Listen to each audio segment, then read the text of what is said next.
সূরা আল মায়েদা আল্লাহ বলছেন ওয়ামান লাম ইয়াহকুম বিমা আনজালাল্লাহু ফাউলাইকা হুমুল কাফিরুন ওয়া ক্বালা আইদান ওয়ামান লাম ইয়াহকুম বিমা আনজালাল্লাহু ফাউলাইকা হুমুল ফাসিকুন ওয়া ক্বালা আইদান ওয়ামান লাম ইয়াহকুম বিমা আনজালাল্লাহু ফাউলাইকা হুমুজ জালিমুন।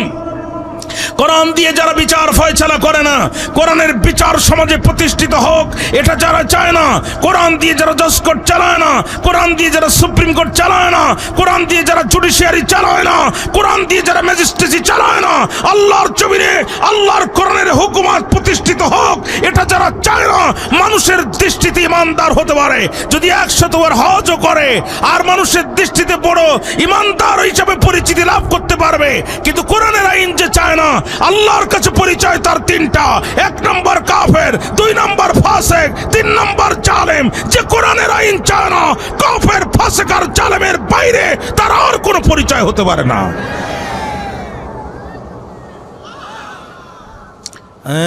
তাহলে তো প্লেয়ার আসতে রাত গভীর হলো প্লেয়ার আছে, তো দিলেন যখন একটু ভালো করে দেন, অসুবিধা কি? হ্যাঁ, আপনাদের ঘুম আসতে যাবার মনে হয়। আমি খুব সংক্ষিপ্ত কথা বলবো যে আল্লাহর আইন কেন দরকার, এই ছোট্ট টপিকের উপরে আমি অল্প কিছু কথা বলে আপনাদের কাছ থেকে দোয়া নিয়ে আমি বিদায় নেব ইনশাআল্লাহ। খেয়াল করেন, হ্যাঁ, দম ভরি চালাবো? এই রাত 12টার সময় উঠি দম ভরি চালানো যায়? মাল তো সব অর্ধেক আড়াই বুড়িছে, শুধু বালিশ দেওয়া দরকার। কিছু কিছু মানুষের চেয়ারে দেখি বোঝা গেছে হুজুর যা হয়েছে আর দরকার নাই, এখন একটা করে বালিশ হলে সুবিধা হয়। ঠিক না? ঠিক না ভাইরা আমার? 55টি বছর দেশটা স্বাধীন হলো, 55টি বছর এই দেশের জজ কোর্ট, সুপ্রিম কোর্ট, জুডিশিয়ারি, ম্যাজিস্ট্রেসিতে বিচার চলছে। এদেশের সেনাবাহিনী, বিমান বাহিনী, ল্যান্ডফোর্স, এয়ারফোর্স, চিতা, কোবরা, আনসার, বিডিআর, চৌকিদার, দফাদারের অভাব নাই। কিন্তু আফসোসের বিষয়, আমাদের জীবন তো দূরের কথা, চরিত্র তো দূরের কথা, এদেশের জুমার দিন মসজিদে আমাদের পায়ের জুতাটুকুর পর্যন্ত নিরাপত্তা নাই। আছে? কোরআনের কাছে জিজ্ঞাসা করব, কোরআন তুমি কি বিচার নিয়ে আসছে সমাজে, যে বিচার প্রতিষ্ঠিত হলে এই সমাজ থেকে চুরি থাকবে না, ধনীরা সম্পদ ওপেন করে গেট খুলে রেখে ঘুমায় যাবে, তোমার আইনের ভয়ে কোনো চোরের সাহস হবে না কোনো সম্পদের গায়ে হাত দেয়ার। কি আইন আছে তোমার কাছে? কোরআন বলছে অবশ্যই আছে। খোলো সূরার নাম সূরাতুল মায়েদা, আয়াত নম্বর 38। আল্লাহর কোরআন বলছে ওয়াসারিকু ওয়াসারিকাতু ফাকতাউ আইদিয়াহুমা, as to thief male or female, cut off his or her hands। কোরআন বলছে চোর যদি চুরি করে, নারী হোক আর পুরুষ হোক, কোনো কথা নয়, তার হাত কেটে দাও, বিচার বিভাগের মাধ্যমে তার হাত কেটে দাও। বলেন তো এই বক্তব্য আমার না বক্তব্য আল্লাহর? আর জোরে কথা কন না কেন, বক্তব্য আমার না আল্লাহর? বাংলাদেশ দণ্ডবিধি 379 379 ধারা মোতাবেক বলা হচ্ছে, whoever commits theft shall be punished with imprisonment of either description from a term which may extend to 3 years or with fine or with both। আমার দেশের আইন বলছে চোর যদি চুরি করে তাকে ধরো, 3 মাস থেকে 3 বছর জেলে ভরো, or with fine সাথে কিছু জরিমানা করো, or with both কিছু টাকা জরিমানা করো, কিছুদিন জেলে ভরো। মুসলমানের সন্তান যারা জোরে জোরে বলবেন তারা এই আইনটা আল্লাহর আইনের পক্ষের না বিপক্ষের? আল্লাহর কোরআন বলছে হাত কেটে দাও, আমরা বলছি 3 মাস থেকে 3 বছর জেল দাও। এখন দাড়িপাল্লা হাতে নিব, 2 পাত্রে 2টা আইন রাখবো, বিবেক নামক কোষ্ঠী পাথর দিয়ে যাচাই করব কোন আইন দিয়ে বিচার করলে কি হচ্ছে। আমার কথা কি বুঝতে কষ্ট হয় আপনাদের? প্রথমে আমাদের তৈরি করা আইন দিয়ে বিচার করলে কি হচ্ছে। ছেঁচড়াচোর চেনেন আপনারা? ছেঁচড়াচোর, কলাচোর, কদুচোর, জুতাচোর, উহাদেরকে আমাদের আঞ্চলিক ভাষায় বলা হয় ছেঁচড়াচোর, ঠিক না? ছেঁচড়াচোর ধরা করে খাইছে, আপনারা ধরে উত্তম মাধ্যম দিয়েছেন, গণপিটুনি দিয়ে সাতক্ষীরা সদর থানায় জমা দিয়েছেন। দায়িত্বপ্রাপ্ত কর্মকর্তা ওসি মহোদয় উনি 379-এ মামলা একটা ফাইল করে সকালবেলা 2টা পুলিশ দিয়ে জজ কোর্টে লোকটিকে চালান দিয়েছে। বিজ্ঞ ম্যাজিস্ট্রেট আদালত উনি যখন বসছে আর ফাইল দেখেছে 379 দেখি উনি বুঝতে পারছে এটা চোর সমিতির সেক্রেটারি। উনি 3 মাস কারাগার, আরো 15 দিন 15,000 টাকা জরিমানা, অনাদায়ে আরো 20 দিন সশ্রম কারাদণ্ড, একটা জাজমেন্ট লিখে ঢুকাই দিছে কারাগারের ভিতরে। কারাগারে যখন ঢুকতেছে তখন সেখানে ছিল ডাকাতের সর্দার, তারা তারা মোষ, দেখলে মনে হয় বিয়ার 11 ধানের গোস। এই জাতের মশলা লোক আছে না সমাজে। আমাদের সাতক্ষীরার আঞ্চলিক ভাষায় একটা কথা আছে, খোরে খোর চেনে। দেখবেন যারা বিড়ি খায়, সিগারেট খায়, আর একজনের ঠোঁটের দিকে তাকেই বলে মামু ম্যাচটা দাও, আমারটা একটু ধরাই নেই। ও কিন্তু জিজ্ঞাসা করে না মামু তুমি বিড়ি খাও কিনা, ও ঠোঁটের ধরন দেখি বুঝতে পারে আমি যে খাই এও একই মাল খায়। ডাকাতের সর্দার নতুন চোরকে দেখেই বুঝতে পারছে আমি যে কাজের কাজী, এ সেই কাজের নয়া ফাজি। ওরে ডাক দিয়ে বলছে কাম হিয়ার, এদিকে আয়, ডিসক্রিপ ইউর অ্যারেস্ট হিস্টোরি, কিভাবে গ্রেপ্তার হলি বল। ও বলছে আর বলবেন না গুরু, এই তো কেবল চুরি করা শুরু। আধুনিক যুগ, ছেলেরাও মাথায় চুল রাখে, মেয়েদের মাথায় তো এমনিতেই চুল থাকে। গভীর রাত্রিতে আমি করলাম ভুল, মেয়ে মনে করে এক ছেলের মাথায় হাত দিয়ে দেখি লম্বা লম্বা চুল, মনে করলাম এইটাই বাড়ির সবচেয়ে গিন্নি মার্কা মহিলা, আমার হবে না ভুল। কিন্তু কানে হাত দিয়ে দেখে সেখানে নেই দুল, আমি ভেবে পাই না কুল। পায়ে হাত দিয়ে দেখি একই অবস্থা, সেখানেও নাই নুপুর। রাত তখন দুপুর, হাতে হাত দিয়ে দেখি একই অবস্থা, সেখানেও নাই ঘড়ি। ও পুরুষ কি নারী আমি চিন্তা করি মরি। বলেন তো জানুয়ারিতে যে শীত গেছে, ঠান্ডায় যদি কারোর কম্বলের ভিতরে 3 বার হাত ঢুকায় ঘুম না ভেঙে পারে? আমাকে ধরছে, আমি গ্রেপ্তার হয়ে গেছি। ডাকাতের সর্দার বলছে বেয়াদব, তুই তো চোর না, চোরের জাতো না। যেই দেশে 40 টাকা 80 টাকা চাউলের কেজি, এই দেশে বিনা অস্ত্রে চুরি করতে যায় কোন পাজি? তুই যাওয়ার আগে একটা রিভলভার নিয়ে যেতে পারলি না, একটা চাইনিজ কুড়াল নিয়ে যেতে পারলি না, একটা জাপানি খুর নিয়ে যেতে পারলি না? তোরে ধরবে যখন, আস্তে করে বসাই দিয়ে দৌড় দিবি তখন। প্রচলিত বিচার ব্যবস্থায় স্বেচ্ছাচোর জুতা চুরি করে কারাগারে যাচ্ছে, আর ডাকাতি করার কমপ্লিট প্রশিক্ষণ নিয়ে কারাগার থেকে ডেলিভারি হচ্ছে। আরো আসতে বলেন কথা। এই জন্য দেখবেন গত বছর শেষরা চোর ছিল যারা, এবছর পাকা চোর তারা। গত বছর পাকা চোর ছিল যারা, এবছর তারা ডাকাতের সর্দার। গত বছর যারা ছিল ডাকাতের সর্দার, এবছর তারা পূর্ব বাংলা ML জনযুদ্ধ নিষিদ্ধ কমিউনিস্ট পার্টির আঞ্চলিক কমান্ডার। কথা বলেন না কেন? কিন্তু আল্লাহর অর্থাৎ অপরাধীদের অপরাধের প্রমোশন হচ্ছে, ডিমোশন হচ্ছে না। আল্লাহর কোরআন দিয়ে যদি বিচার করলে আমাদের সমাজে পরিস্থিতি কি হতো, আমি আরেকটি উদাহরণ দিলে কি আপনাদের কষ্ট হবে প্রিয় ভাইরা? চোর ঢুকছে চুরি করতে, চিন্তা করলে একটু প্রস্তুতি নিয়ে যাই। কি প্রস্তুতি? শরীরে মাখছে গিরিশ। গিরিশ চেনেন তো, যেটা মাখলে আর কি স্লিপ খায়। গিরিশ মাখছে, শিক কাটছে। আগে তো অ্যানালগ কায়দায় চুরি করতো, এখন ডিজিটাল কায়দায় চুরি করে। শিক কাটছে, বাড়ির মালিকও রেডি, চোরও রেডি। চোর রেডি ঢুকে চুরি করার জন্যে, আর মালিক রেডি চোর ঢুকলেই ধরার জন্যে। শিক কেটে যখন চোর মাথা ঢুকাই দিছে, মালিক ওর হাত ধরছে, কিন্তু ওর তো গিরিশ মাখা ছিল, স্লিপ খেয়ে চলে গেছে। মালিক তখন মুখে হাত দিয়ে আফসোস করে বলছে, চোর, আজ যদি নিজের হাত দিয়ে তোরে না ধরে পরের হাত দিয়ে ধরতাম, তুই কেন, তোর 14 পুরুষ এখান থেকে যেতে পারতো না। চোর চিন্তা করলো সারা জীবন চুরি করলাম, নিজের হাত কি আর পরের হাত কি তা তো কোনোদিন দেখি নাই। ধরা খাই খাবো, অন্তত পরের হাতটা একটু দেখিয়ে আসি, তা না হলে আরেক বাড়ি যেই বিপদে পড়বো। চোর যখন আবার ঢুকছে, বাড়ির মালিক তখন টেবিলের ড্রয়ার টান দিয়ে পেলাস বাহির করছে। পেলাস চিনেন আপনারা? পেলাস সারাশি সারাশি, চেমটি চেমটি। যেই না চোর মাথা ঢুকাই দিছে, বাড়ির মালিক চেমটি দিছে আটকায়া। চোর কয় মা জীবনে চুরি করবো না। বাড়ির মালিক বলে বলছিলাম না, পরের হাত দিয়ে ধরলে তুমি যেতে পারবা না। আজকে আমরা যে বিচার করতেছি এটা আমাদের মস্তিষ্ক প্রস্তুত আইন দিয়া, কিন্তু আজকে যদি আমার দেশের পেনাল কোডে সূরা আল মাইদার 38 নম্বর আয়াতটা থাকতো, ওয়াসসারিকু ওয়াসসারিকাতু ফাকতাউ আইদিয়াহুমা, এই আয়াত দিয়ে যদি আজকে বিচার করা হতো, এত ওয়াজ মাহফিলের কোনো প্রয়োজন ছিল না। আজকে যদি সুপ্রিম কোর্টের সামনে একটা মঞ্চ করে, যে দেশের ধনী মানুষের 7 তালা থেকে ফেলে দেয়া পচা খাদ্য ডাস্টবিনের কুকুরের সাথে গরিবেরা ভাগাভাগি করে খায়, যেই দেশের নারীরা নিজের ইজ্জত বিক্রি করে পেটের ক্ষুধা নিবারণ করে, যেই দেশের ছোট ছোট মাসুম বাচ্চারা একটা কম্বলের অভাবে রাজপথে মারা যায়, এই দেশে যারা ওসি এসপি ডিসি আমলা কামলা সচিব আর মিনিস্টার হওয়ার পরে কলমের খোঁচায় যারা কোটি কোটি গরিব মানুষের হক চুরি করে খায়, যদি আজ সুপ্রিম কোর্টের সামনে উন্মুক্ত মঞ্চে লাখো জনতাকে মাইকিং করে একটি চোরের হাত কেটে দেওয়া হতো কোরআনের আইন অনুযায়ী, দেশের 36টি টিভি চ্যানেল 24 ঘন্টা সংবাদের প্রথম 5 মিনিট আর শেষ 5 মিনিট এই দৃশ্য প্রচার করত, আল্লাহর কসম করে বলছি, টেকনাফ থেকে তেতুলিয়া, রূপসা থেকে পাতুরিয়া, সুন্দরবন থেকে বান্দরবন পর্যন্ত গরিব মুসলমানের 2 টাকা চুরি করে খাওয়ার দুঃসাহস এই দেশে কারোর হতো না, হতো না, হতো না।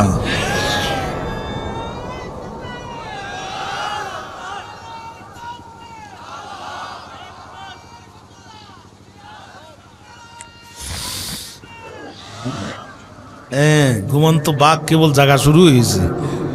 আল্লাহ পাক কবুল করুক, আমার ভাইয়ের কণ্ঠে আল্লাহ বরকত দান করুক। যারা আল্লাহর তাকবীরকে উঁচু করে তাদের মর্যাদা উঁচু করে দিবেন কে? আরো জোরে বলেন, আল্লাহর তাকবীর, রব্বাকা ফাকাব্বির, রবের নামে তাকবীর দিতে নির্দেশ দিয়েছেন কে? আরো জোরে বলেন।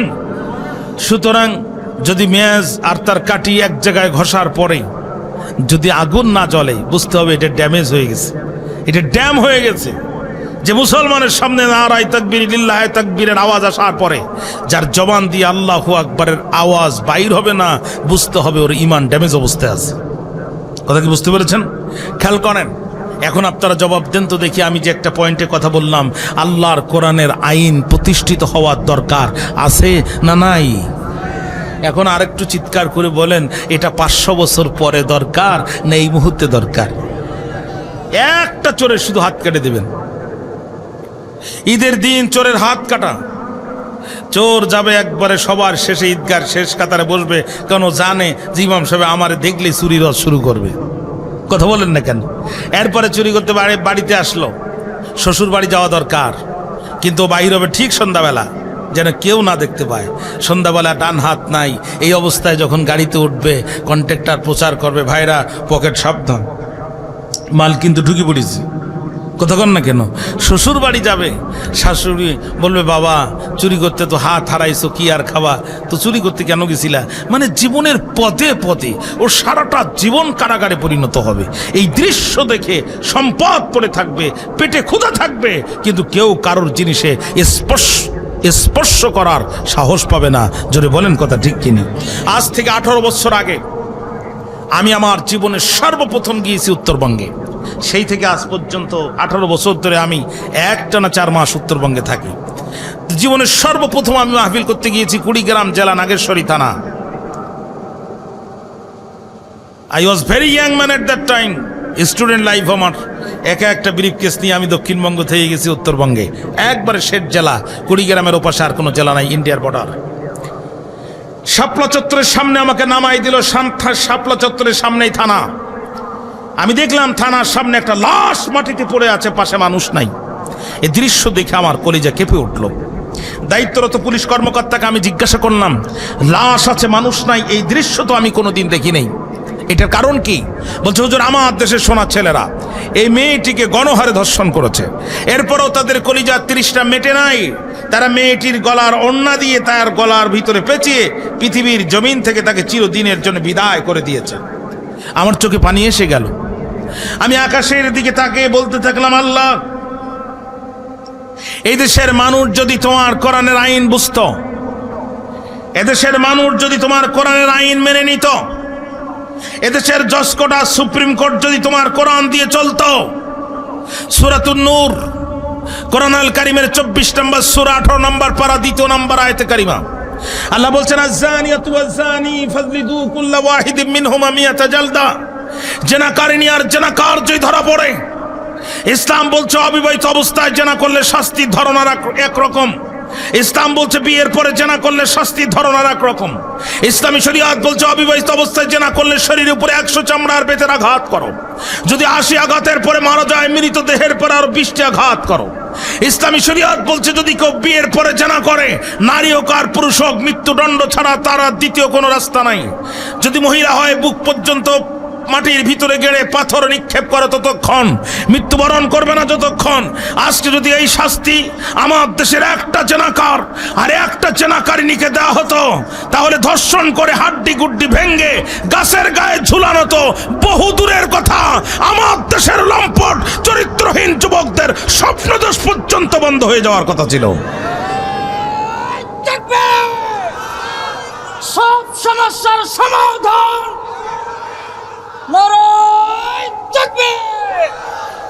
এখন আপনার বলেন, আল্লাহর কোরআন প্রতিষ্ঠিত হওয়ার দরকার আছে না নাই? এখন বলেন 50 বছর পরে দরকার নাকি এই মুহূর্তে দরকার? ভাইরা আমার, খেয়াল করেন,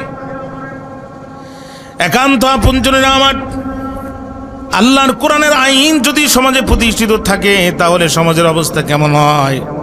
আমিরুল মুমিনিন খলিফাতুল মুসলিমিন হযরত ওমর রাদিয়াল্লাহু তাআলা আনহুকে হযরত আবু বকর রাদিয়াল্লাহু তাআলা আনহু মৃত্যুর পূর্বে তারে খলিফা হিসেবে মনোনীত করেছিলেন। আর আমিরুল মুমিনিন খলিফাতুল মুসলিমিন হযরত ওমর খলিফা হিসেবে নির্বাচিত হওয়ার পরে হাতে চুরি দিয়ে বসে থাকেন নাই, অর্ধ পৃথিবী তিনি জয় করে কালেমার পতাকা উড়ায় দিয়েছিলেন। গভীর রাত্রিতে ওমর ঘুম থেকে উঠে গেলেন, স্ত্রীকে ডাক দিয়ে বললেন, বিবি, ও বিবি, আমাকে একটু পবিত্রতা অর্জন করা পানি দাও। বিবি পবিত্রতা অর্জন করা পানি দিলেন।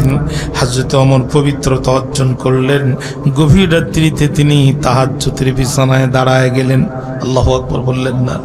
তাহাজ্জুদের নামাজ কমপ্লিট করার পরে ডাক দিয়ে বলে, বিবি, জলদি করে আমার তরবারিটা দাও। বিবি বলে, প্রাণের স্বামী আমার, এই গভীর রাত্রিতে আপনি তরবারি কি করবেন? হযরত ওমর ডাক দিয়ে বলে, বিবি রে, আমার পরিচয় তিনটা। একটু জোরে বলেন না, কয়টা? এক নম্বরে আমি আল্লাহর গোলাম, দুই নম্বরে আমি তোমার স্বামী, তিন নম্বরে আমি মদিনার মানুষের প্রেসিডেন্ট। রে প্রাণের বিবি, রাত্রে আমি উজু করে আল্লাহকে সিজদা দিয়েছি, আল্লাহর হক আমি আদায় করেছি। একই বিছানায় ঘুমায় আমি তোমার হক আদায় করেছি। তিন নম্বরে মদিনার মানুষের হক আদায় করার জন্যে সারাটি রাত্র আমি আর ঘুমাতে চাই না। নিজের চোখে মদিনার মানুষের দুঃখ দুর্দশা দেখার জন্য আমি রাজপথে বাহির হতে চাই। জোরে করেন আল্লাহু আকবার। বিবি ডাক দিয়ে বলে, প্রাণের স্বামী আমার, আপনি এতগুলো মানুষের নেতা, আপনার জীবনের একটা নিরাপত্তা আছে। ওমর ডাক দিয়ে বলে, তুমি জানো না যে রাষ্ট্রের সংবিধান আল্লাহর কোরআন হয়, আল্লাহর কোরআন দিয়ে যে রাষ্ট্রটা পরিচালিত হয়, ওই রাষ্ট্রের প্রেসিডেন্ট থেকে শুরু করে খেতে খামারের কৃষকের জীবনের নিরাপত্তার দায়িত্ব আর মানুষের হাতে থাকে না। নিরাপত্তার দায়িত্ব নিজের হাতে তুলে নেন যিনি। একটু চিৎকার করে বলেন না, কে তিনি? মানুষকে মানুষের নিরাপত্তা দিতে পারে। মানুষ যদি মানুষের নিরাপত্তা দিতে পারত, বাংলাদেশের শেখ মুজিবুর রহমান অত্যন্ত জনপ্রিয় প্রেসিডেন্ট, শহীদ প্রেসিডেন্ট জিয়াউর রহমান, এরপরে ভারতের শ্রীমতী ইন্দিরা গান্ধী, জওহরলাল নেহরু, রাজীব গান্ধী, সর্বশেষ পাকিস্তানের বেনজির ভুট্টো, যাদের মাথার উপর দিয়ে ডিউটি করত বিমান বাহিনী, স্থলপথে ডিউটি করত সেনাবাহিনী, নৌপথে ডিউটি করত নৌবাহিনী, তারপরেও তারা প্রত্যেকেই মানুষের হাতে নিহত হয়েছে। বোঝা গেল মানুষ মানুষের নিরাপত্তা দেওয়ার মালিক নয়, নিরাপত্তা দেওয়ার মালিক যিনি। একটু চিৎকার করে বলেন না, কে তিনি? ভাইরা আমার, হযরত ওমর কাল বিলম্ব করলেন না। তরবারি হাতে নিয়ে নিশিকালো রাত, শরীরের পশম পর্যন্ত দেখা যায় না। মদিনার রাস্তা মাড়িয়ে জনগণের দুঃখ দুর্দশা দেখার জন্য তিনি দুর্বার গতিতে সম্মুখ পানে অগ্রসর হচ্ছেন। ঘুম আসতেছে তো আপনাদের? আপনারা তো মাথা নিচু করে দিয়েছেন অনেকে। মনোযোগ আছে আমার দিকে। চলতে চলতে চলতে চলতে চলতে চলতে হঠাৎ করে তিনি যখন সামনে চলে গেলেন, জীর্ণ শীর্ণ কুটিরের ভিতর থেকে একটি সুন্দরী ষোড়শী রূপবতী তরুণী আল্লাহর কোরআনের আইনকে লঙ্ঘন করে গভীর নিশীতে যৌবনের গান শুরু করে দিল। কবে আসিবে তুমি তোমার কপাল চুমি, তোমার বুকে রেখে মাথা ঘুমাবো আমি, আমার বুকে রেখে মাথা ঘুমাবে তুমি, কাছে এসেছি আমি, চেয়ে দেখো গো স্বামী। থমকে গেলেন হযরত ওমর।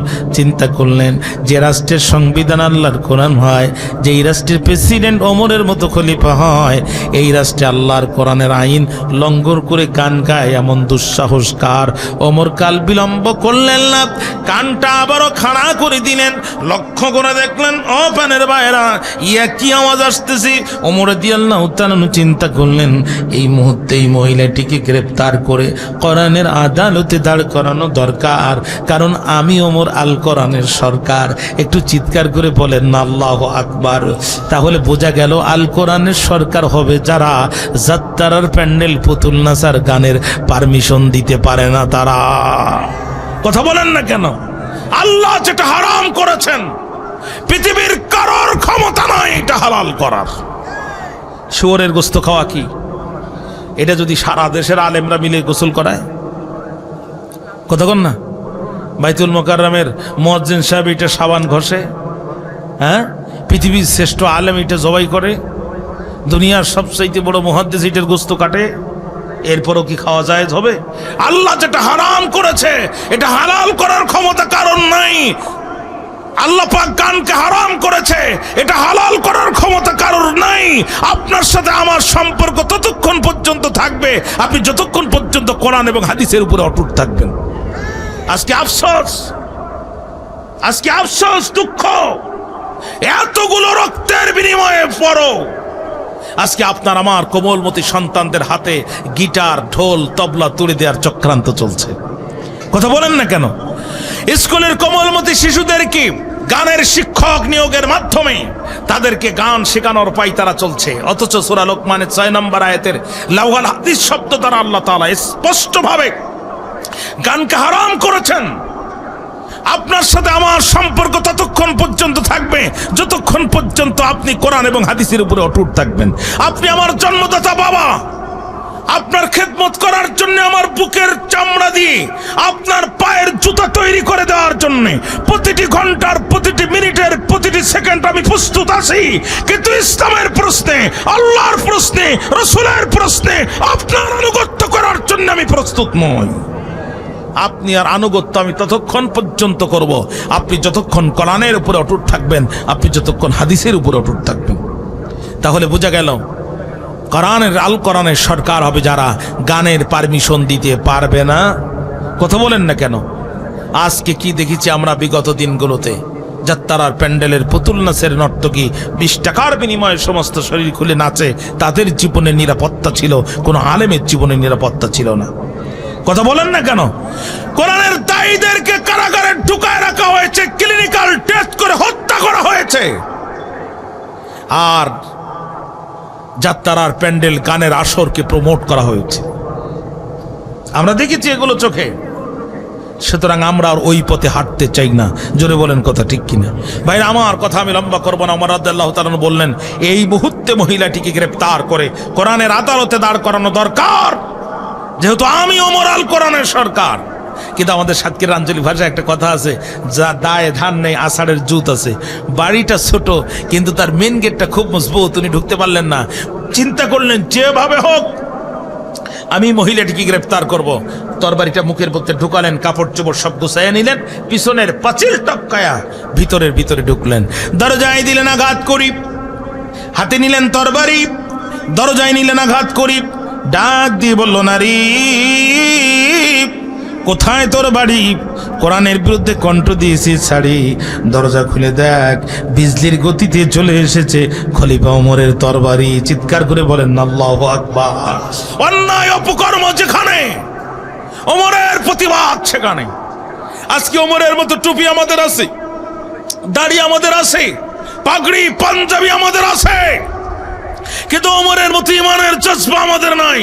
আল্লাহর কসম করে বলছি, ওমরের মতো ইমানের জজবা যদি আমাদের থাকতো, আমাদের চোখের সামনে 90% মুসলমানের দেশে উগ্রবাদী হিন্দুত্ব সংগঠন ইসকনের সদস্যরা বোরকা পরা মুসলিম ছাত্রীকে আমাদের নাগের ডগায় হাইজ্যাক করে 3 দিন ধরে ধর্ষণ করার কল্পনাও করতে পারতো না।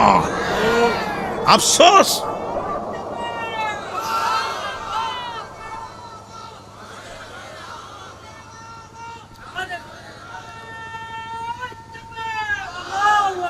আফসোস আমাদের জন্য। ওমরের মতো টুপি, দাড়ি, পাগড়ি, পাঞ্জাবি আমাদের অভাব নাই, কিন্তু ওমরের মতো ইমানের জজবা আমাদের নাই। ওমরের মতো জজবা যদি আমাদের থাকতো, এই ইসকনের সদস্যরা আজকে আমার বোরকা পরানো মুসলিম বোনের দিকে চোখ তুলে তাকানোর দুঃসাহস পেত না। আফসোস আমাদের জন্য, লজ্জা আমাদের জন্য লজ্জা। এতগুলো মুসলমান, 90% মুসলমান থাকতে, মুসলমানের আর্মি থাকতে, মুসলমানের বিডিআর থাকতে, ল্যান্ড ফোর্স থাকতে, এয়ারফোর্স থাকতে, আজকে হিন্দুত্ববাদী সংগঠনের ছেলেরা আমার মুসলিম বোনের ইজ্জতে আঘাত দেয়, এর চাইতে লজ্জার আর কি হতে পারে আমাদের জন্য? এর চাইতে লজ্জার আর কি হতে পারে? ভাই আমার মেয়েটি চিন্তা করলো, সর্বনাশ, আমার সামনে দাঁড়িয়ে আছেন যিনি অর্ধ পৃথিবীর প্রেসিডেন্ট, তিনি। সুবহানাল্লাহ বললেন না? এ ওমর জানতেন ওমর না, এ ওমর যে রাস্তা দিয়ে যায় শয়তানও 40 দিন যায় না। কতদিন যায় না, যেন তেন ওমর না। বদরের যুদ্ধে কাফেরা ধরা পড়ার পরে আল্লাহ রসুল বলছে ওমরের দিকে আসো, কি করব তুমি একটু পরামর্শ দাও। ওমর রাদিয়াল্লাহু তাআলা বললেন, ইয়া রাসূলুল্লাহ, আপনি এদেরকে চিনতে পারেন নাই, আপনি আমার কাছে পরামর্শ চান। ওগো নবীজি, এরা তারা, আপনি সিজদায় গিয়েছেন, আপনার পিঠের উপরে উটের নাড়ি ভুড়ি চাপায় দিয়েছে। ইয়া রাসূলুল্লাহ, এরা তারা যারা রাতের আধারে আল্লাহর নির্দেশে মক্কা থেকে মদিনায় আপনাকে হিজরত করতে বাধ্য করেছে। আপনি আমার কাছে জিজ্ঞাসা করতেছেন কি করবেন? তরবারি হাতে নেন, সবগুলোর দেহ থেকে কল্লা আলাদা করে দেন, না পারলে তরবারি আমার কাছে দেন। আল্লাহ রসুল বলছে, ইজলিস বাবা, তুমি বসো, তোমার মাথা খুব গরম। আবু বকর রাদিয়াল্লাহু তাআলা জিজ্ঞাসা করছে, আবু বকর কি করব? আবু বকর রাদিয়াল্লাহু তাআলা তো নরম দিনের মানুষ, বলছে, ইয়া রাসূলুল্লাহ, কালেমা পড়ায় মুসলমান বানায় দেন। পরবর্তীতে আল্লাহ তাআলা ইশারা এবং ইঙ্গিতে জানায় দিল, নবীজি, ওমরের সিদ্ধান্তটাই তো আমি আল্লাহর সিদ্ধান্ত ছিল। এজন্য আল্লাহ রসুল বলছেন, আনা খাতিমুন নবী লা নবিয়্যা বাদি লাউ কানা ওমর, আমি শেষ নবী, আমার পরে কোনো নবী হবে না। আমার পরে যদি নবুয়তের দরজা খোলা থাকতো, আমার পরে যদি কেউ নবী হতো, ওমরকে আল্লাহ নবী বানায় দিত। সুবহানাল্লাহ বলতে মন চায় না, সুবহানাল্লাহ বলতে মন চায় না। মেয়ে চিন্তা করছে, সর্বনাশ, আমার সামনে যে দাঁড়ায় আছে এই ওমর একটি পয়সা ঘুষ খাবে না। আজকে আপনার আমার বিচার আইন আদালতে ঘুষ আছে না নাই? কথা বলছেন না কেন? একটা জিডি করতে পারবেন না? মাঝখানে 1-1.5 বছর একটু ঠান্ডা ছিল, এখন আবার শুরু হয়েছে। থানায় একটা জিডি করতে পারবেন না টাকা ছাড়া। ভূমি অফিসের একটা কাগজ তুলতে পারবেন না ঘুষ ছাড়া।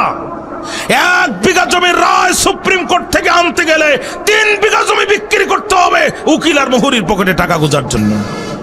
কথা বলেন না কেন প্রিয় ভাইরা? ঘুষ ছাড়া কোনো অফিস নাই, অফিস আদালত সব ঘুষে ভরা। আল্লাহ রসুল বলছেন, আর রাশি ওয়াল মুরতাশি কিলাহুমা ফিন্নার, ঘুষদাতা এবং ঘুষ গ্রহীতা উভয় জাহান্নামী, উভয় জাহান্নামের মধ্যে নিক্ষেপ হবে, রাসূলুল্লাহ বলেছেন। ভাই আমার বন্ধুরা, আমার কথা লম্বা করবো না, খেয়াল করেন যে কথা আপনাদের খেদমতে বলছিলাম। মেয়েটি চিন্তা করছে, ওমর তো সে ওমর যে একটি টাকা ঘুষ খাবে না, আবার ওমর সেই একই ওমর যে আত্মীয়তার পরিচয় দেখে বিচার হবে না। আজকে আমার সমাজে মূলাচরের ভাষী হয়, কিন্তু মূলাচরের ভাষী হয়, রাঘব বোয়ালের বিচার হয় না। কথা বলেন না কেন? চেয়ারম্যানের ছেলে কলেজ পড়ুয়া যুবতী নারীর ওন্না ধরে টান দিয়েছে, বিচারকরা বিচারে বসে বুঝতেছে, বাপ চেয়ারম্যান, বিচার তো হিসাব করে করা লাগবে। বিচারকরা বিচারে বসে বলতেছে, বাবা দুষ্টামি করার দরকার নাই, এটা বলে দুষ্টামি। আর গরিব মানুষ পেটের দায়ে পাশের বাড়ির কলা বাগান থেকে 1 কাঁদি কলা চুরি করেছে, 40 বছরের ডায়াবেটিসের রোগী, ঠিকমতো হাঁটতে পারে না, ও বাস নিয়ে দৌড়ায় বাসকল দেওয়ার জন্যে। সমাজে আজকে সমাজে মূলাচরের ফাঁসি হয়, রাঘব বোয়ালের বিচার নাই। মেয়েটি চিন্তা করলো, ওমর তো সে ওমর যে ওমর আত্মীয়তার পরিচয় দিকে বিচার করে না। কারণ ওমরের নিজের ছেলে আবু শামার বিরুদ্ধে মদ্যপানরত অবস্থায় একটি নারীর ইজ্জতে আঘাত দেওয়ার মামলা হয়েছিল। হযরত ওমর নিজে হাতে যখন চাবুক মারা শুরু করলেন এবং সন্তান মৃত্যু শয্যায় ঢলে পড়েছে অলরেডি, স্ত্রী সেই মুহূর্তে এসে বলছে, আমিরুল মুমিনিন স্টপ দেয়ার, ওখানেই থামেন। আপনাদের মনোযোগ কি আছে আমার দিকে? স্টপ দেয়ার, ওখানেই থামেন, আর 1 কদম আগাবেন না। আমিরুল মুমিনিন, যে কয়টা আঘাত বাকি আছে, আমি আপনার স্ত্রী, ওই আমার সন্তানের মা হিসাবে আমি কথা দিলাম, মদিনা থেকে মক্কায় পায়ে হেঁটে প্রত্যেকটি আঘাতের বিনিময়ে একটি করে উমরা করে দিব, আপনি ওখানে থামেন। হযরত ওমর বলছে, বিবি তুমি চলে যাও, আমার কাছে সন্তান বড় নয়, আমার কাছে ঈমান বড়। সুবহানাল্লাহ বলতে মন চায় না? সন্তান মৃত্যু শয্যায়, পিপাসায় জিহ্বা বাইর হয়ে যাচ্ছে। সন্তান বলতেছে, বাবা আমি বুঝতে পেরেছি তুমি আমাকে ছাড় দিবা না, কিন্তু একটা গ্লাস পানি দাও, আমার কলিজা ফেটে যায়। ওমর বলছে, কলিজার টুকরা, তুই তওবা কর রে আবু শামা, তওবা কর। তোর তওবা যদি আল্লাহ কবুল করে, কথা দিলাম রাসূলুল্লাহ তোরে হাউজে কাউসারে পানি পান করাবে। কি জাতের ঈমান, কি জাতের ঈমান প্রিয় ভাইরা আমার, কি জাতের ঈমান। মেয়েটি চিন্তা করলো, সেই ওমর আমার সামনে দাঁড়ানো, অতএব ওমরের তরবারি, ওমরের বেতের আঘাত থেকে আমাকে পৃথিবীর কেউ বাঁচাতে পারবে না। কারণ এই ওমর কোনো জায়গায় দুর্বল না, ওমর একটি জায়গায় দুর্বল, সেটা হচ্ছে আল্লাহর কোরআন। সুবহানাল্লাহ বলতে মন চায় না? আল্লাহর কোরআন দিয়ে তর্ক করে, বাহাস করে যদি ওমরের সাথে একটুখানি তর্ক করতে পারি, তাহলে ওমরের তরবারি আমার পিঠের উপরে দেবে না ছাড়ি। আর যদি কোরআন দিয়ে তর্ক করতে ব্যর্থ হই, তাহলে আমার খবর আছে। মেয়েটা অত্যন্ত বিনয়ী ভাব প্রকাশ করলো, কণ্ঠটা নরম করলো, বিনয়ের সুরে ওমরকে ডাক দিয়ে মেয়েটি বলল, সেনাপতি, ও সেনাপতি, আপনি আমার রাষ্ট্রের সেনাপতি, আমি সামান্য অধিপতি, গভীর রাত্রিতে আপনার কাছে আমার আকুতি, একটা প্রশ্ন করার দেন অনুমতি। অমর ডাক দিয়ে বলে, রে মেয়ে, ভুল করলেই কোরআনের বিরুদ্ধে গান গে, এরপরে বেয়াদবি করলে অনুমতি যে। মেয়ে ডাক দিয়ে বলে, রাজা, আপনি আমার দেশের রাজা, আমি সামান্য প্রজা, অপরাধ করেছি তাজা, আপনি আমাকে দিবেন সাজা। ও সেনাপতি, অসুবিধা নাই, শুধু একটি প্রশ্ন করতে চাই। ওমর বলে, বলতো দেখি কি বলতে চাস। মেয়ে ডাক দিয়ে বলে, খলিফা, আপনিও মুসলমান, আমিও মুসলমান, আমাদের মধ্যকার সব সমস্যার সমাধান দিতে পারে আল কোরআন। আল্লাহু আকবার বললেন না? ওমর কয়, এই স্লোগান তুই জানিস, তাহলে তো তোর গান গাওয়ার কথা না, তুই তো আমার থেকেও বড় হুজুর। খলিফা, আপনিও মুসলমান, আমিও মুসলমান, আমাদের মধ্যকার সব সমস্যার সমাধান দিতে পারে আল কোরআন। গভীর নিশীতে আমি গাইছি গান, আপনি আমাকে করেছেন বাধা দান, এখন প্রমাণ দেন কোন আয়াতে কোরআন গাইতে নিষেধ করেছে গান। ওমর গো, শাস্তি দেন, তবে কোরআন থেকে দলিল দেন। চিৎকার দিয়ে একবার কন্যা আল্লাহু আকবার। হযরত ওমর ডাক দিয়ে বলে, মেয়েরে, তুই কি কোরআন পড়তে পারিস? মেয়ে ডাক দিয়ে বলে, আমিরুল মুমিনিন, এটা আমার প্রশ্নের জবাব না। হযরত ওমর বলে, মেয়েরে, কোরআন যদি তুই পড়তে পারিস তাহলে সূরার নাম সূরা লোকমান, আয়াত নাম্বার 6। আমার ভাইয়েরা, হযরত ওমর দলিল দিলেন, মেয়েরে, কোরআন আল কারীমের 31 নম্বর সূরা 21 নম্বর পারা সূরা লোকমানের 6 নম্বর আয়াতে কারীমা আল্লাহ বলছেন, ওয়া মিনান নাসি মান ইয়াশতারি লাহুয়াল হাদিসি লিয়ুদিল্লা আন সাবিলিল্লাহ। মানুষের মধ্যে এমন কিছু মানুষ আছে যারা অশ্লীল অবান্তর ভাষা এক জায়গায় করে গান হিসেবে সাপ্লাই করে দেয়। এই জাতের গান সমাজে আছে না নাই? আপনারা ঘুমাই গেছেন তো? পরবর্তী মেহমান নিয়ে আসুন, পাবলিক তো ঘুমাচ্ছে। হ্যাঁ, আর 10-15 মিনিট বলি নাকি? হ্যাঁ, বক্তৃতা চলবে? হ্যাঁ, তাহলে একটু জাগতে হবে। শুধু আমারই রাত জাগাবেন কেন? আর আপনারা ঢুস মারবেন তা হবে না, একটু আওয়াজ দেন না, আল্লাহু আকবার। আরে জীবনে কত রাত তো কত জায়গায় কেটে গেছে, আজকের রাতটা কোরআনের জন্য কাটলে অসুবিধা আছে? রসুল বলছেন, জীবনে যখন আমাদের প্রত্যেকটা দিন আসে, দিন তখন আমাদেরকে ডাকে আর বলতে থাকে, আল্লাহর বান্দা, আমি তোর জন্য কিয়ামতের দিন আল্লাহর কাছে সাক্ষী দিব। তুই যদি 2 রাকাত নামাজ এই দিনে পড়িস, তোর জীবনের নতুন দিন। আমি এই দিনে তুই যে ইবাদত করবি, আমি আল্লাহর কাছে তোর জন্য সাক্ষী দিব। রাত যখন আসে, রাত বলতে থাকে, আল্লাহর বান্দা, আমি তোর জন্য আল্লাহর কাছে সাক্ষী দিব। আজকে যদি আন্তরিকতার সাথে এ কোরআনের ময়দানে আমরা বসতে পারি, নিশ্চিত এ রাত আমাদের জন্য কিয়ামতের দিন আল্লাহর কাছে সাক্ষী দিবে। এই জন্য আপনাদের ঘুম আসতেছে, আমি বুঝতেছি রাত গভীর, কিন্তু আমি লম্বা করব না, একটু আমার দিকে মনোযোগ দেন। এই জাতের গান সমাজে আছে না নাই? 3 দিন তোর বাড়িতে গেলাম, দেখা পাইলাম না, ও যে কি জন্য গেছিল আজও জানা গেল না। কথা কন না কেন? কথা বলেন।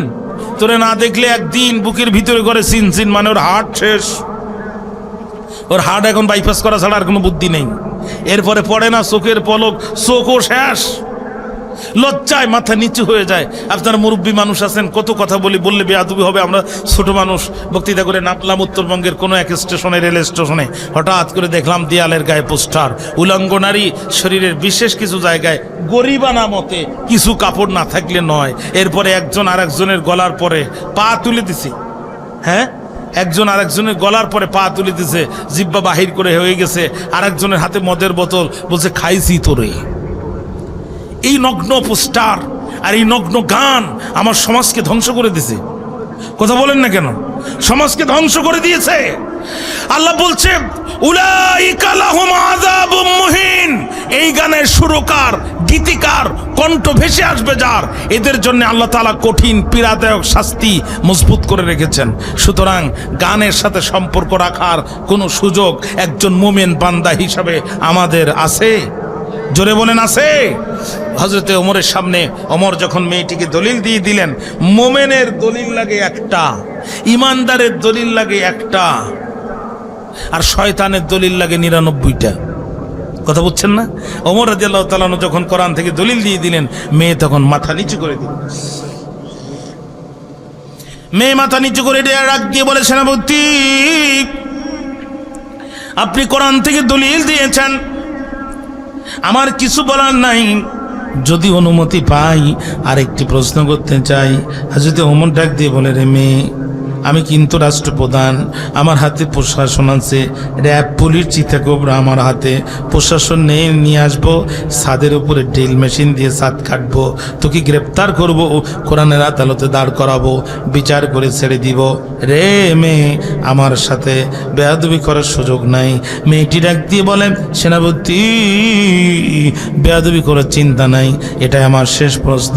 হযরত ওমর বলে, মেয়ে বলতো দেখি কি বলতে চাস। মেয়ে ডাক দিয়ে বলে, খলিফা, আমি অপরাধ করেছি কয়টা? ওমর বলে, একটা।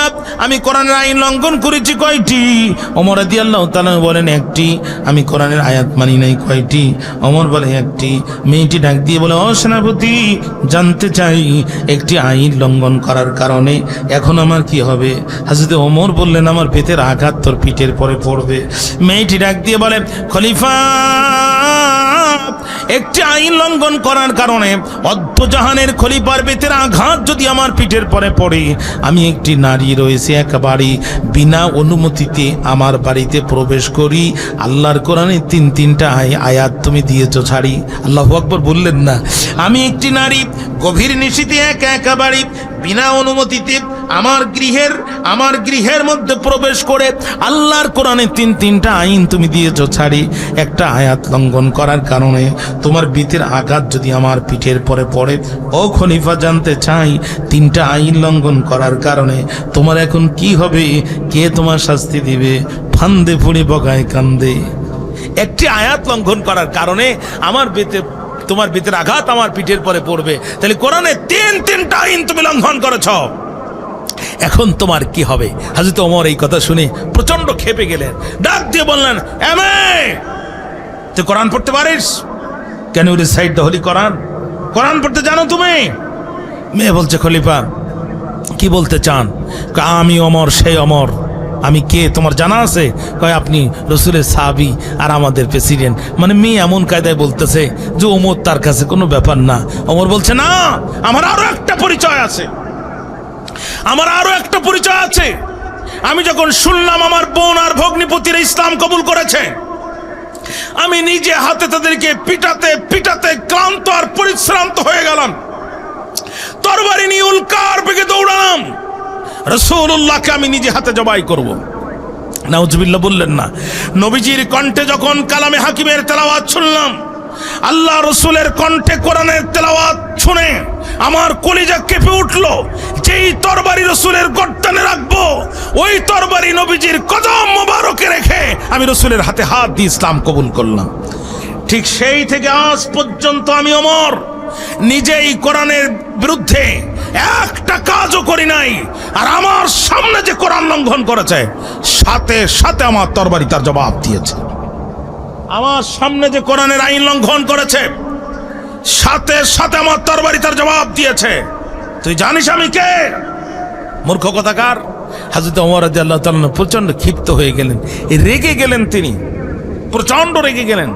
তিনি মেয়েকে খুব রাগ করে কথা বলতেছেন, এমন সময় মেয়েটা আস্তে করে বলতেছে, আমার রাগ করো না, এটা তোমার বিচারালয় নাই রে ওমর, তুমি জানো না,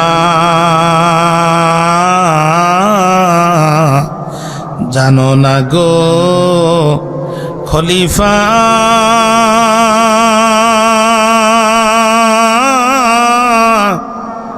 আমি মেয়ে কোরআনের হাফেজা। মূর্খ ভাবিও না, অশিক্ষিত ভাবিও না। আমার যা ইচ্ছা তাই বলা যাবে না।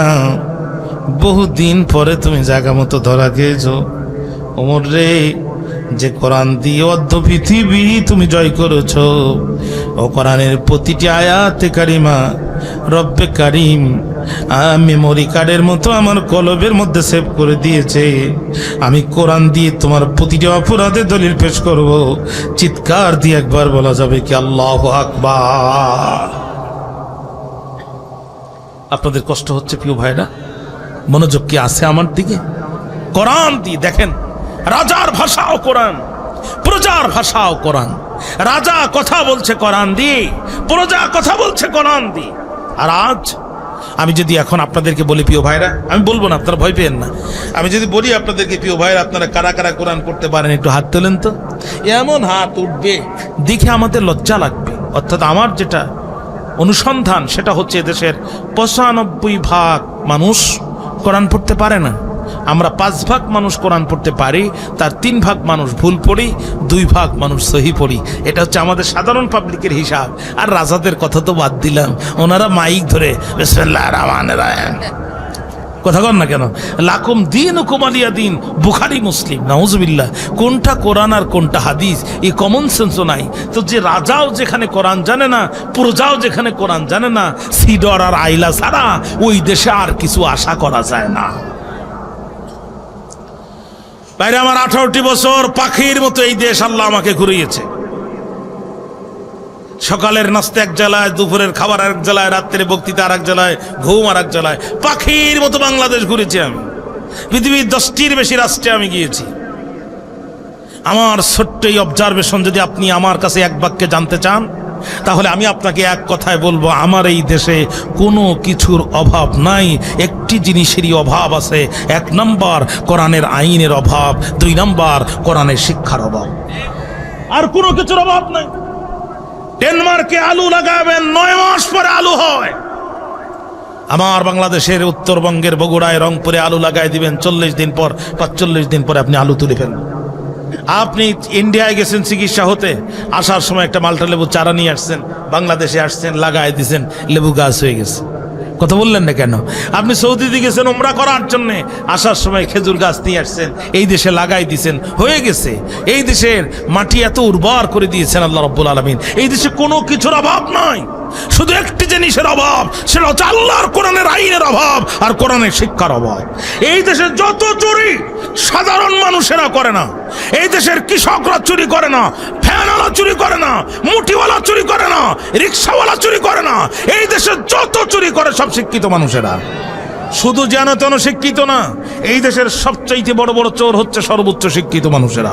যত বড় চুরি সব বিসিএস ক্যাডাররা করে। আমার কথা মনে আপনারা ভুল বুঝেছেন প্রিয় ভাইরা, আমার কথা কি বুঝতে কষ্ট হয়েছে?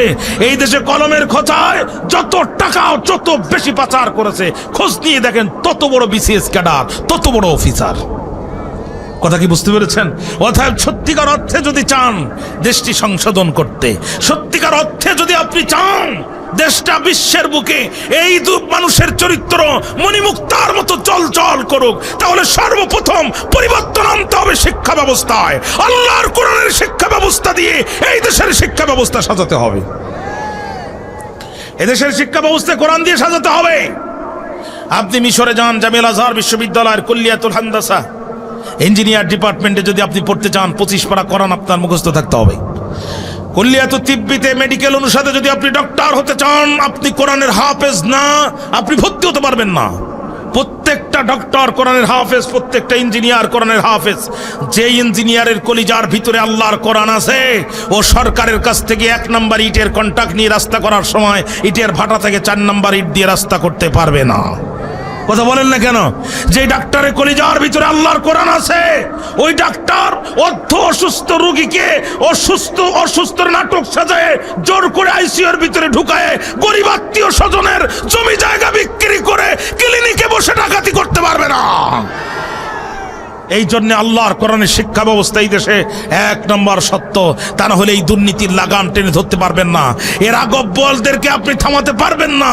এর আগব্বলদেরকে থামানোর জন্য আল্লাহ তাআলা ১৫০০ বছর পূর্বে আল্লাহর কোরআন নাজিল করেছে। এই কোরআন কেমন ছাত্র তৈরি করেছিল? হেরা গুহা জাবালে নূর, যেখানে কোরআন নাজিল হয়েছিল, পৃথিবীর ফার্স্ট ইউনিভার্সিটি। আপনাদের মনোযোগ আছে আমার দিকে, আপনাদের যাতে ঘুম না আসে এজন্য আমি কথাগুলো খুব জোরে জোরে বলতেছি, যাতে আপনাদের ঘুম না আসে। আমার কিন্তু কষ্ট হচ্ছে অনেক, তারপরও আপনারা যাতে ঘুম না আসে আপনাদের, এজন্য আমি আমার সর্বশক্তি দিয়ে কথা বলতেছি। প্রিয় ভাইরা আমার, খেয়াল করেন। চলে যাচ্ছেন বাবা, আল্লাহ আপনাকে শেফা দান করুক, আল্লাহ আপনাকে শেফা দান করুক। আমার জন্য দোয়া করবেন। জি আচ্ছা, তাহলে আর কতক্ষণ? কমিটি কই? 1:30টার সময় নিয়ে আসেন, ঠিক আছে? হ্যাঁ, একটাবার আওয়াজ দেন না, নারে তাকবীর। কি ব্যাপার, এখন মনে হচ্ছে তো 8:30 বাজে।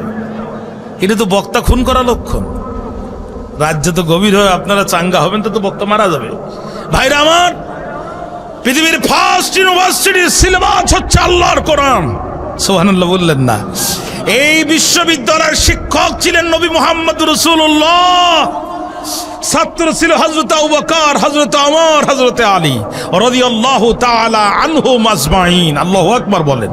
এই কোরআন কেমন ছাত্র তৈরি করেছিল? হযরত আবু বকর রাদিয়াল্লাহু তাআলা খলিফা হিসেবে শপথ গ্রহণ করার পূর্বে তিনি অত্যন্ত মোটা মানুষ ছিলেন। তার লুঙ্গির গিরা, তার মেদবহুল ভুঁড়ির ভিতরে লুঙ্গির জার ঢুকে যেত। কিন্তু যেই দিন থেকে তিনি খলিফা হলেন, জনগণের চিন্তায় মোটা দেহের, স্থূল দেহের মানুষ হযরত আবু বকর চিকন হয়ে গেল। কথা বলেন না কেন? আবু বকর রাদিয়াল্লাহু তাআলা খলিফা হিসাবে শপথ গ্রহণ করার পূর্বে তার স্থাবর এবং অস্থাবর সমস্ত সম্পত্তি তিনি মুসলমানদের বাইতুল মালে ওয়াকফ করে দিয়েছিলেন। সেখান থেকে অল্প কিছু টাকা তাকে ভাতা দেয়া হতো, এইটা দিয়ে তার সংসার চলতো। সম্মানিত ভাইরা আমার, খেয়াল করেন, হযরত আবু বকর দুপুরবেলা অফিস চালায়, ক্ষুধা লাগছে, বাসায় আসছে খাওয়ার জন্যে, স্ত্রী টেবিল মানে দস্তারখানা ভর্তি খাবার। হযরত আবু বকর জিজ্ঞাসা করছে, বিবি রে, আমি তো এই টাকা বেতন ভাতা পাই না, এত সুন্দর সুন্দর খাবার যে তুমি আমার জন্যে এখানে পরিবেশন করেছ, এই খাবার কোথার থেকে আসছে? স্ত্রী বলছে, আমিরুল মুমিনিন, আপনি আমাকে যে দিরহাম দেন, দেনার দেন বাজার করতে, আমি প্রত্যেক দিন ওখান থেকে 2 দিরহাম 2 দিনার আমি সেভ করে রেখেছি। আমি চিন্তা করেছি মাসে 1-2 বার আপনাকে একটু ভালো খাবার দিব। হযরত আবু বকর প্রচন্ড ক্ষিপ্ত হয়ে গেলেন, তিনি হাত ঝাড়া মারলেন, রাগ করলেন, মুয়াজ্জিনকে বললেন, মুয়াজ্জিন বের হও, মসজিদে যাও, আজান দাও। মুয়াজ্জিন বলছে, আমিরুল মুমিনিন 11:30 বাজে, মাথাটা থাকি ঠিক আছে আপনার? জোহরের আজান দিব না আসরের আজান দিব?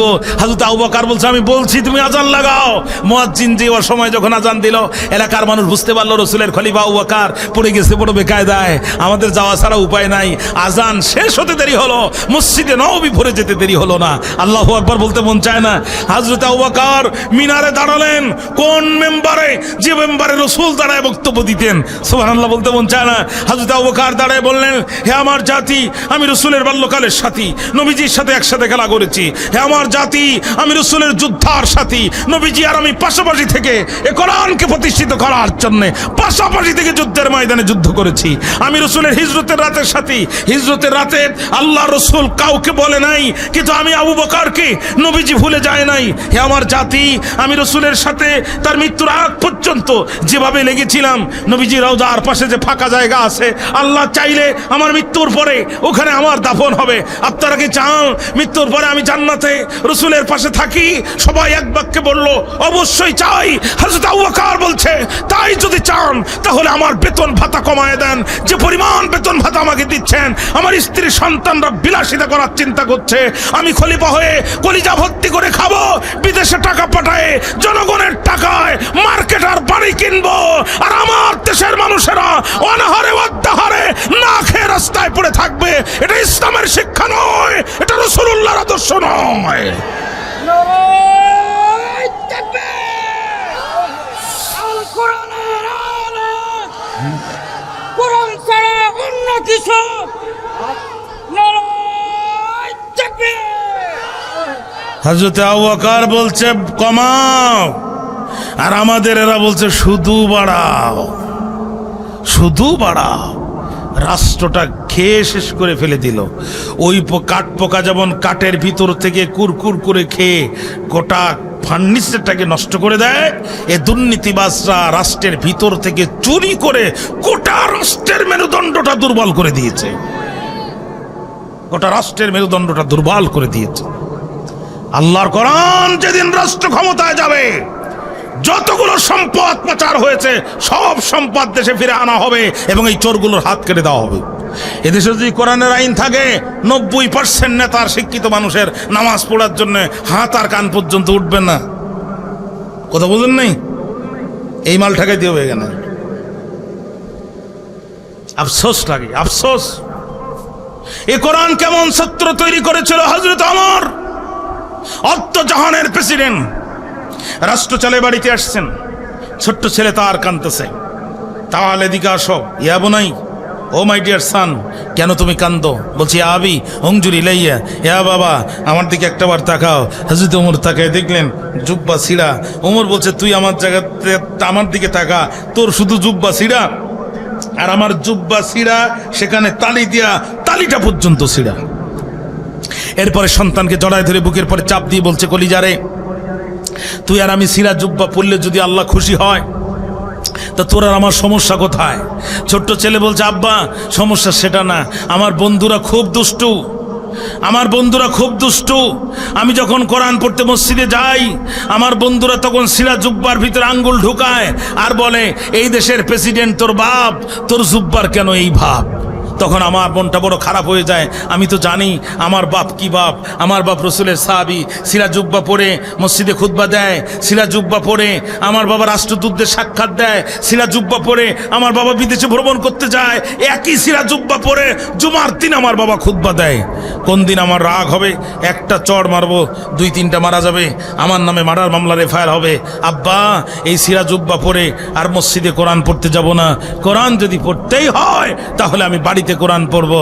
হযরত ওমর রাদিয়াল্লাহু তাআলা সন্তান তো কলিজার মধ্যে কষ্ট পেলেন, রাত্রে সবাই ঘুমিয়েছে, তদানীন্তন অর্থমন্ত্রীর বাড়ি হযরত ওমর চলে গেলেন, অর্থমন্ত্রীকে ডাক সালাম দিলেন, ফাদ্দাল ইয়া আমিরুল মুমিনিন।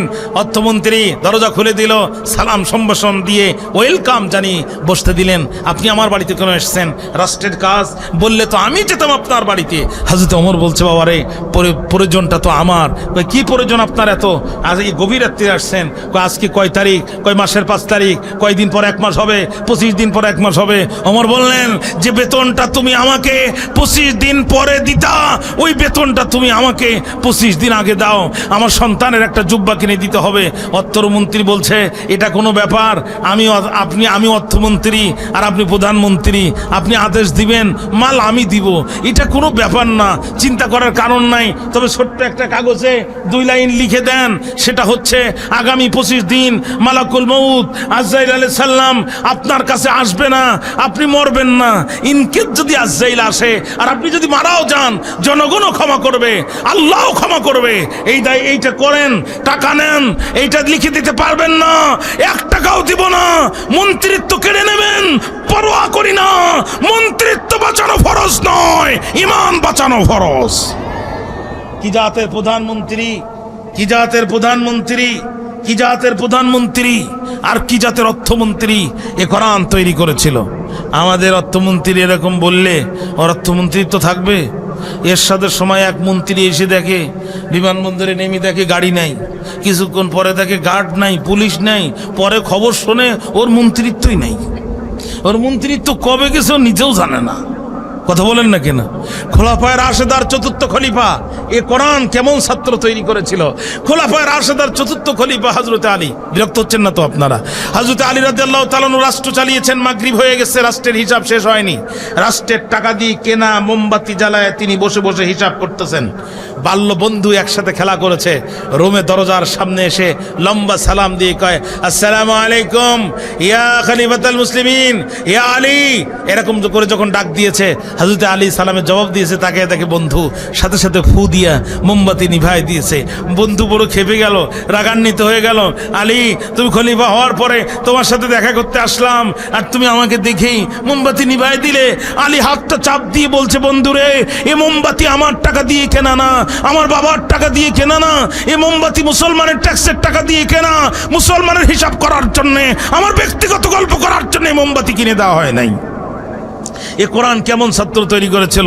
আর আজকে আপনার আমার মতো গরিব মানুষের মাথার ঘাম পায়ে ফেলা, এই ঘামের ট্যাক্সের টাকা দিয়া সরকার ডিসিকে গাড়ি কিনে দিয়েছে, সচিবকে গাড়ি কিনে দিয়েছে, সরকারি গরিব মানুষের তেলের টাকা ব্যয় করে ডিসি সাহেব গাড়ি পাঠায় এয়ারপোর্টে তার শাড়ি রিসিভ করার জন্য। এটা ইসলামের আদর্শ নয়, এটা ইসলামের আদর্শ নয়।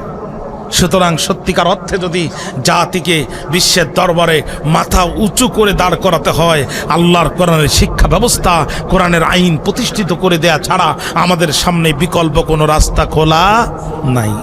আমার কথা আপনাদের কষ্ট পাচ্ছেন, রাত গভীর হয়ে গেছে, আমার অসমাপ্ত কথা আমি আর সামনে আগাতে চাই না। একটুখানি কথা আসছে, হুজুর দয়া করে একটু কালেকশন করতে হবে। আপনাদের জন্য তাবারকের ব্যবস্থা আছে, আপনারা কেউ যাবেন না। এরপরে পীর সাহেবের দৌহিত্র আছে, নাতি আছে, উনি আপনাদের সামনে একটু তাশরিফ আনবেন, দোয়া করবেন আপনাদেরকে নিয়ে। আপনারা প্রতি বছর যারা এখানে থাকেন, এখন কি ভিতরে লোক পাঠিয়ে দিবেন নাকি এখানে আসবে? এখানে আসলে পরিবেশ এখন নষ্ট হয়ে যাবে, ভিতরে যদি পাঠায় দেন মেহেরবানি করে। আপনাদের জন্য তাবারুক রেডি আছে, খাবার রেডি আছে, আপনারা মেহেরবানি করে মেহমানদারি নিয়ে যাবেন, কেউ এখান থেকে যাবেন না। একটু মেহেরবানি করে আপনাদের যাদের ভলেন্টিয়ার আছে খুব দ্রুত ভিতরে ঢুকায় দেন। আর যদি 1000, 2000, 5000 কেউ দিতে চান এখানে এসে মেহেরবানি করে আপনার একটু নামটা ঘোষণা করবেন। এরপরে আমি গুনাহগার আপনাদের কাছ থেকে দোয়া চেয়ে আপনাদের জন্য দোয়া চেয়ে বিদায় নেব ইনশাআল্লাহ। একটু মেহেরবানি করে খুব দ্রুত যে যা পারেন ভাই, মেহেরবানি করে যে যা পারেন পকেটের ভিতরে হাত দেন। আর ওই 5 টাকা 10 টাকা দিয়েন না, ওর ফকিরও নিতে চায় না। একটু মেহেরবানি করে মোটা নোটটা ধরেন। আর মাদ্রাসা ছাত্ররা চতুর্দিক থেকে ঢুকে পড়েন। মা বোনদের প্যান্ডেল আছে, মা বোনেরা আপনাদের প্যান্ডেলের ভিতরে একটু কালেকশন করেন, আল্লাহর হস্তে করে এখানে পাঠায় দেন। আল্লাহ আপনাদের দানে বরকত দিক, আপনাদের হায়াতের ভিতরে বরকত দিক, আপনাদের জীবনে গুনাহ খাতাগুলো মাফ করুক। দিয়ে ধন বোঝে মন কেড়ে নিতে কতক্ষণ, নদীর একুল ভাঙ্গে অকুল গড়ে, এই তো নদীর খেলা। সকালবেলার ধনী রে তুই ফকির সন্ধ্যাবেলা। একটু মেহেরবানি করে চতুর্দিক থেকে ঢুকে পড়েন। আল্লাহ তাআলা আপনাদের দানকে কবুল করুক, আপনাদের জীবনে গুনাহগুলো মাফ করুক, হায়াতে তয়্যিবা দান করুক।